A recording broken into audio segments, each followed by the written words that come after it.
You know you're living in a dystopian nightmare when World War III is trending all over social media. But hey, as long as it's good for the economy, empire do what it do.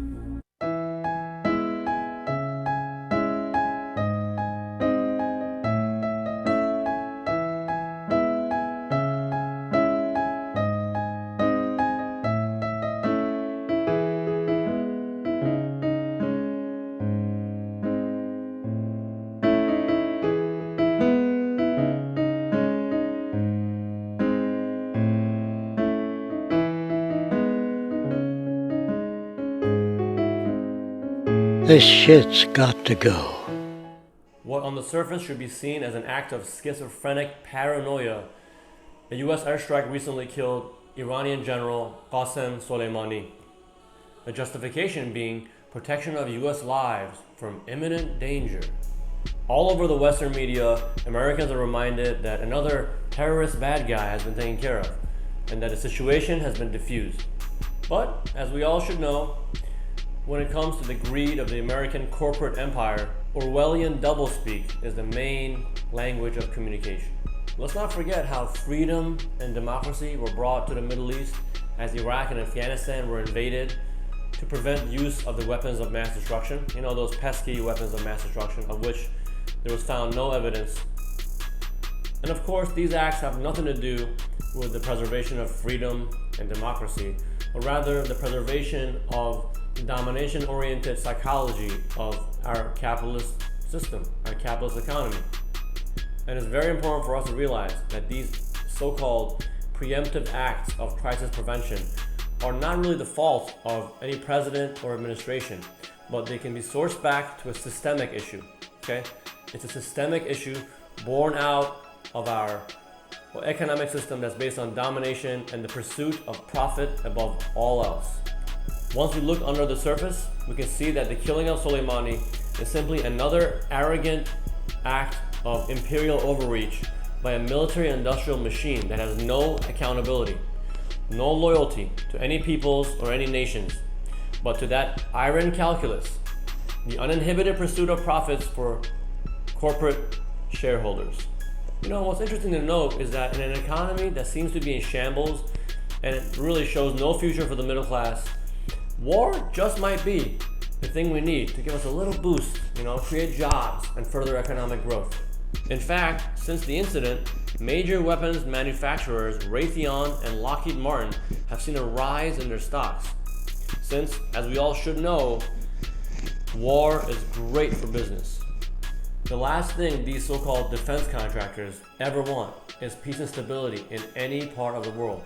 And Soleimani, what is said to have been a major player in the defeat of US-backed extremist groups, terrorist groups such as ISIS and Al-Qaeda, who were trained with the purpose of destabilizing the Middle East for further domination by the West. Or perhaps the recent discovery of 50 billion barrels worth of oil in Iran may have been enough incentive to get the ball rolling.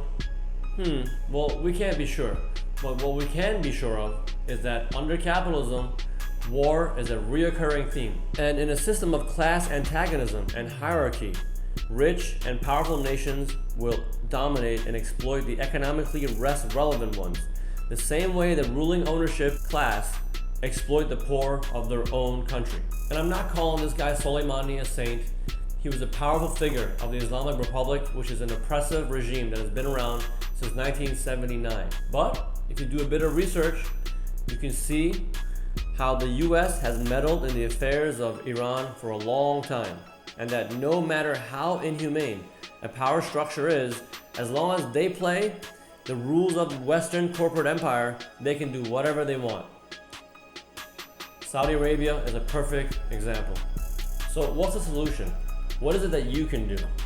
Is it enough for us to just attend anti-war rallies and repeat the same poetic mantra of peace and love above all? Or will the solution have to go much deeper and for us to confront the more inconvenient and uncomfortable reality that market economics, which is oriented around domination, is actually at the root of the problem, because it is an economic system that's based on the perpetuation of inefficiency and scarcity. Here's the solution. Anybody that practices common sense can see that all wars are resource wars, and that in our current system, scarce resources will be always fought over by major economic powerhouses. Then, logically, it can be seen that when it comes to energy, the pursuit of renewable mediums would be a sustainable resolution to the foreign policy problems that America faces. Why would the US covet the oil of another country if it has established full energy independence from it? Renewable energy will not only end much of the political instability we see in the world today, but also salvage the environmental train wreck that is on the horizon should we keep burning fossil fuels. But there lies the economic contradiction, and that's the point I'm trying to make.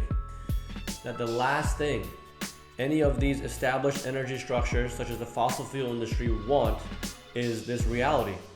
The reality of sustainable renewable energy, for it would void their existence. And the last thing the military-industrial complex and weapons manufacturers want is the realization of peace and stability. So that would void their existence. And so this is the main issue: institutional self-preservation. Whether it is the fossil fuel industry, defense industry, or any other institution that exists due to the perpetuation of inefficiency, scarcity, and instability, the structural incentive, psychological root incentive prevails.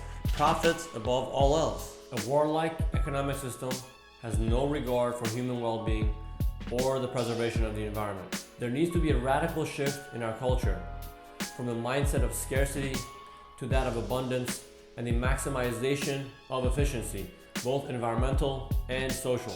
And where are the dots joined? Where are you ever going to see the dots connected? Surely not the corporate mass media that's going to be spinning the same narrative of bringing freedom and democracy to other countries.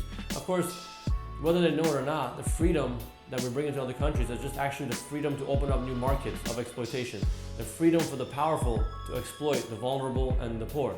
True economic efficiency is the pursuit of abundance, reduction of human conflict and environmental abuse, not the preservation of profits through perpetual war. And I'm afraid the system we have today, there is no way of it surviving if we resolve all the global conflicts that we're dealing with today. In future videos, I will address what true economic efficiency actually is and why it runs counter to the market logic.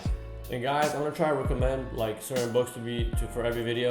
I recommend for this video, I recommend War is a Racket by the most decorated officer in the US military, General Splendid D. Butler, who basically demonstrates how the ruse and the illusion of freedom and democracy are presented, while the real interests, the real financial interests lie behind every war.